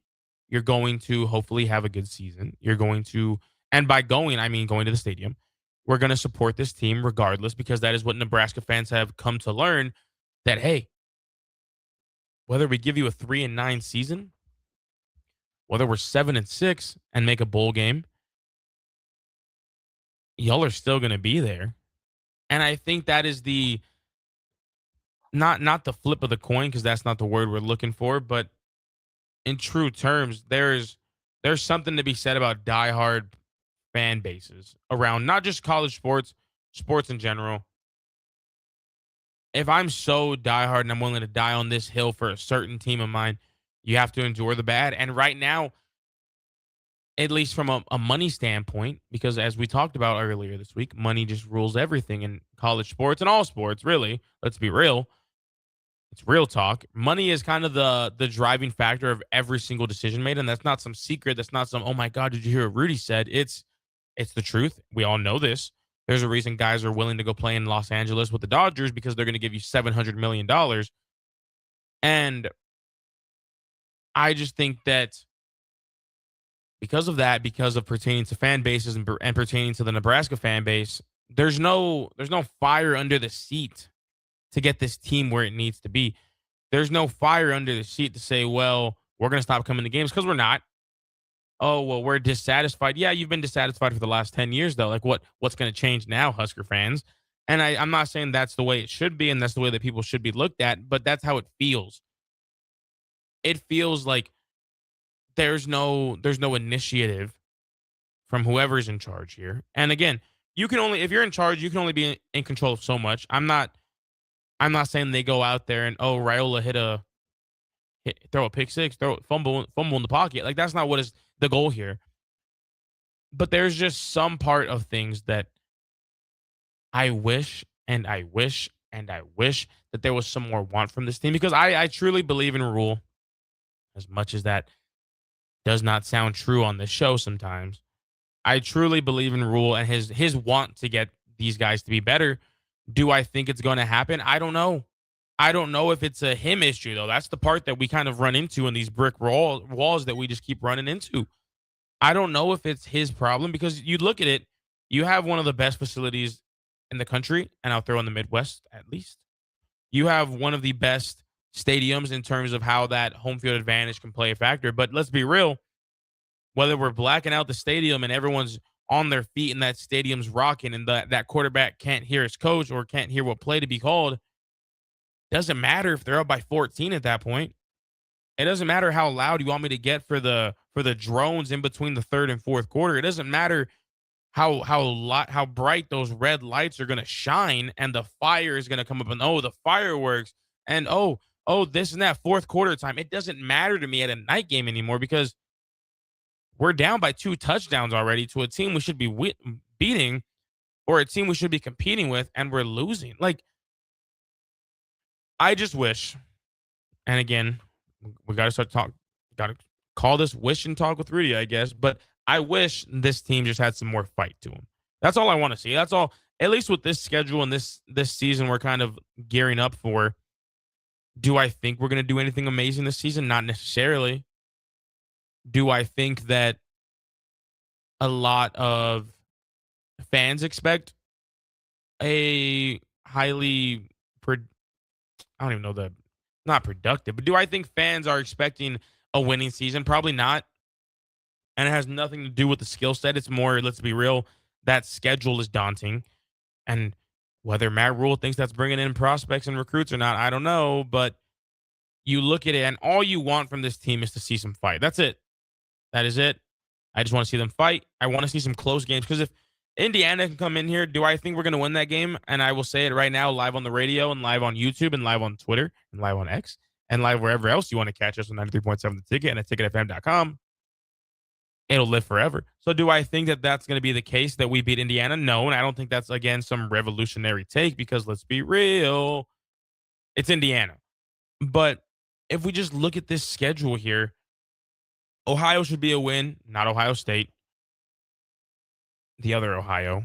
Bowling Green, North Dakota. You got your 3 wins there. I would hope. You got Michigan State, Maryland, Indiana. You're probably winning 2 of those, and it's got to be Michigan State, Maryland. So right there, you have your 5 wins. Then you got Indiana and Oregon. I'm going to be real. Those are 2 losses right there. You got Washington. They're a tough team. They're a tough team to compete with, and people understand that. Always have some type of mobility to their team that just seems harder to stop than others. You got Illinois, who was a rising program for the last couple of years, rightfully so. They were ranked last year to start the year, and I think they're a strong contending of a team. You got Rutgers, probably get your 6th win there. And then, let's be real, again, maybe lose out because you follow it up with Ohio State coming to town. Ryan Day and the boys are coming. Probably will. It'll be a good game, but you still got the number one wide receiver in the entire country who, if able, would have been a first-round pick the last 3 years too. But he'll be there. And then you got Iowa on the road, and it's Iowa. The way things have felt recently. Those big bad boys from Iowa City. It's tough. And so I don't think this is going to be a bad year per se. I think the way that we can judge this season, at least for me, myself, and I, is how we compete in some of our losses, how we compete against some of these big dogs. Because, again, for us to expect to have wins over Indiana, Oregon, Washington, Illinois, Ohio State, and Iowa, which there's games in there that we can do it. There's games in there you could take one from Washington and Illinois, I truly believe. I mean, we almost did against Illinois 2 years ago, Raiola's freshman year. Didn't happen. But I think that you're in that realm of being able to compete and being able to put up a fight with these guys. Now, if Indiana comes to town and we get skunked, I'm not holding that too much against anybody there because, again, they're the first team to ever go 16-0. You got Kurt Signetti. You got quarterbacks that are built for this. And it is what it is there. I'm just not too sure what, at some point over the summer, as media outlets, and we all do, we'll all put out a stat line of what we think and over-unders and this and that, right? Because that's what we do. But I don't think it's fair to this team. I don't think it's fair to this program, this year at least, to base all that on just the record. I think the way they could fight, the way we can see Rule kind of prep these guys for certain game weeks, if we can go put up a fight against Ohio State, you've earned it. Because if you can scrape a win against some of those top teams who aren't at the exact top yet, Washington, Illinois, and such, those are the games that you're okay with winning. Because those are wins that have been built on competing against elite teams and coming away with some losses in the process. And again, I will always say that there's no such thing as a good loss, but there's also a lot of things as a bad loss. And there's also a lot of things as learning from your losses. And if you're tuning into the Husker baseball game right now, ball off the wall, double off the wall, 2 runs score, 2 runs cross the plate. You're in Nebraska. Cornhuskers are now up 5-7 in the bottom of the 7th. And yeah, things are looking good. I mean, it's been a barrel party this inning. Things are looking great. With that being said, we will be taking our final break here on Real Talk with Rudy Gres IV. We'll close things up here. Maybe hear some more text here from the text line that are coming in, and we'll just wrap things up, get out the way. You know, I know it's been a long hour and 45 minutes here. It's been all great. I've enjoyed every second of it. Make sure to keep it tuned right here, 93.7 The Ticket and theticketfm.com. Unearth the secret to long-lasting tires at Tread's Central Tire Pros, a league apart in commitment, service, and expertise. This isn't just about rubber meeting the road, but trust, safety, and surety converging in perfect harmony. This is where expectations are exceeded every time. Make your appointment today at Tread Central Tire Pros, just south of Cortland on Highway 77, or visit our website to explore our services. Remember, when it comes to tires, choose Tread Central Tire Pros because we tread differently. 93.7 The Ticket is Lincoln's home for Kansas City Royals baseball in 2026. Catch all the action as Bobby Witt Jr., Salvador Perez, Vinny Pasquantino, and a pitching rotation led by Cole Reagans try to lead the Royals back to the postseason. That's Kansas City Royals baseball all summer long. On the air in Lincoln at 93.7 The Ticket. Sandhills Global is growing right here in Lincoln. With our expanding campus and continued growth, we're hiring across a wide range of careers, from interns to experienced professionals. Join the team at Sandhills Global and build your career with competitive pay, great benefits, and real opportunities to grow. Visit sandhills.jobs to view openings and apply today. That's sandhills.jobs. At Cedars, we're here to make sure that kids have the safety and stability that every child deserves, where they're protected and where they feel safe. You make this possible. Today, more than ever, we need your support to be here for kids who have nowhere else to call home. Now through May 28th, make a big impact through Give to Lincoln.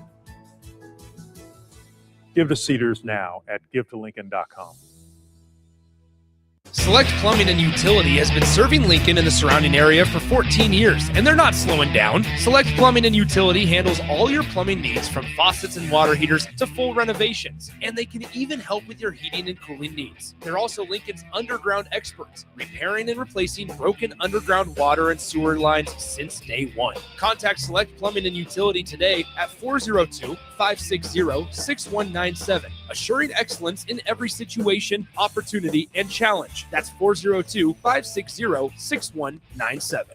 Keep summer green with Judson Baleen and Judson Irrigation. More than 40 years ago, Judson Irrigation started taking in orphans. Lawn sprinkler systems installed by a quickie, cheapy summer job, install 'em and forget 'em outfit, long forgotten. Call Judson Irrigation. They'll never forget you. Keep summer green. Call Judson Irrigation 402-420-6277 or judsonirrigation.com. Looking for something fun tonight? Axe throwing, local beer, and great vibes are waiting at Arbor Axe House. From casual nights out to celebrations and team events, it all starts here. Reserve a lane today at arboraxe.com. Arbor Axe House at the corner of N Street and Antelope Valley. 93.7 The Ticket is proud to provide listeners with daily opportunities to win contests and prizes on our airwaves, and would like to take this opportunity to remind you of a couple rules. All participants must be 21 or older and must wait 30 days after winning a prize to participate in another contest. Once you win, you have 30 days to pick up your prize at the KNTK Studios, 1040 O Street in Lincoln, or your prize will be forfeited. Thank you for participating in our contests, and thank you for listening to 93.7 The Ticket. In communities like ours, local relationships still matter. At Insight Partners, we believe we are better together. That's why insurance agencies across the Midwest have joined Insight Partners to better serve local customers and communities with all their insurance needs. From personal to commercial or specialty insurance, your local Insight Partners team is here to help protect what matters most. Insight Partners, better together. Learn more at myInspartners.com. Rosie's Sports Bar and Grill, open for lunch and dinner at 1501 Center Park Road, just south of 14th and Highway 2. Right now in Lincoln, neighbors are facing hunger and homelessness, and they need our help. Your donation to Matt Talbot Kitchen and Outreach for Give to Lincoln Day helps provide nutritious meals, safe shelter, and life-changing support. Your gift goes even further thanks to matching funds from the Lincoln Community Foundation. Working together, we can make our community stronger by ensuring that everyone has access to nutritious food and a safe place to sleep at night. Give to Matt Talbot today or anytime through May 28th at givetolincoln.com. In every office, there's two types of people. There are those who bring in bagels and those who eat the bagels that someone else brought in. Everybody likes the first person. Be that first person. Weekday mornings at 7:30, you have a chance to win a business box of bagels from Bagels & Joe. All you have to do is shut up, Sipple. 2 questions for you, 2 for Sip. Win, and the bagels are yours. Lose, well, you don't want to lose. You lost Monday, you lost Wednesday, you're a loser. Shut up, Sipple. Weekday mornings at 7:30, brought to you by Bagels & Joe. The comeback athlete of the year is Rudy Gres. How about that? 3 hits for Rudy Gres at DH. The headlines, they can lie. The scoreboard, it can mislead. But Rudy, whether you like it or not, will keep it real. Get your dose of reality during Real Talk with Rudy Gres IV on 93.7 The Ticket. Welcome back to our final and last segment here on 93.7 The Ticket and theticketfm.com. During break, the Huskers ended up extending that lead a little bit more as well. Huskers now lead going into the top of the 8th, 8-5 against your Nebraska Cornhuskers now lead the Iowa Hawkeyes. Not your Iowa Hawkeyes. I'm sorry for that. That might get me canceled here. But yeah, 8-5 taking the lead here into the top of the 8th. Pans out. I won't be here for the end of the game. But again, the way things have been going, the momentum swaying, I'm sure Hawks right now is bumping. Haymarket Park's probably on fire. Everything is going great down there, I'm sure. With that being said, wanted to wrap this up with a final Mother's Day shout out of my own to my mother. She is currently here in Lincoln for the weekend because of graduation and such that we're taking off tonight. So obviously wanted to say thank you for everything. Thank you for allowing me the chance to come up here to Lincoln, Nebraska. I know that wasn't easy for any of us. I know probably sending your son halfway up the country is not something you probably envisioned was going to be the case a couple years ago, and I'm glad it was now. But I've learned a lot since being here, and a lot of it that has been done and has been helping me be successful is everything I've learned from you, whether that's how to bounce back from a bad day or whether that's just how to be myself whenever people expect me to be myself, how to trust that who I am is the best version of myself has all been because of you.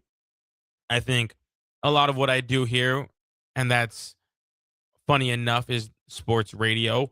Somehow it does tie into you because ever since I was a kid, you can recall on your own too that I was just spewing out stats that probably people didn't know. I was always having some backline of a story that was true. Trust me, I wasn't making anything up, guys. But it was always something that sports were very evidently a part of my life, and I thank you for that. And I thank you for letting me play baseball as long as I have, and I thank you for being at almost every game that you could have been until I moved across the country. But yeah, I mean, I'm glad I got to spend a Mother's Day here. I'm glad we graduated the same weekend. That was a great time together, and I'm very grateful for how things are going. And thank you for allowing me to stay here too longer. I will be staying in Lincoln a little more than we thought, but thank you for everything. I mean, I'm sure I'm biased when I say this, but I think I have the best mom in the world, and I know she's probably tuning in right now. If not, it's crazy, but I love you. Thank you for everything. And yeah, I mean, there's a lot more that I will be saying. There's a lot more that I could be saying, and I should be, and I am. Don't worry. But I think I have the best mom in the world. I will say that until I die. And this whole weekend, graduation, moving into my apartment, all of it, whatever it is, I couldn't do it on my own, literally and figuratively. So thank you for everything. Make sure to tell all y'all's mothers, still in your lives or not, mother figures, whatever it may be, make sure to take some time to appreciate them. Do what you got to do. And yeah, I thank you for spending your Sunday here with me. Whether you were joining for the first hour with some guests, whether you were here for the second hour of me just spewing what I got, it all means a lot. And I thank y'all for all of it. This has been Real Talk with Rudy Gres IV. Make sure to keep it tuned right here, 93.7 The Ticket and theticketfm.com. We got shows all night. You'll love something that's going to come across.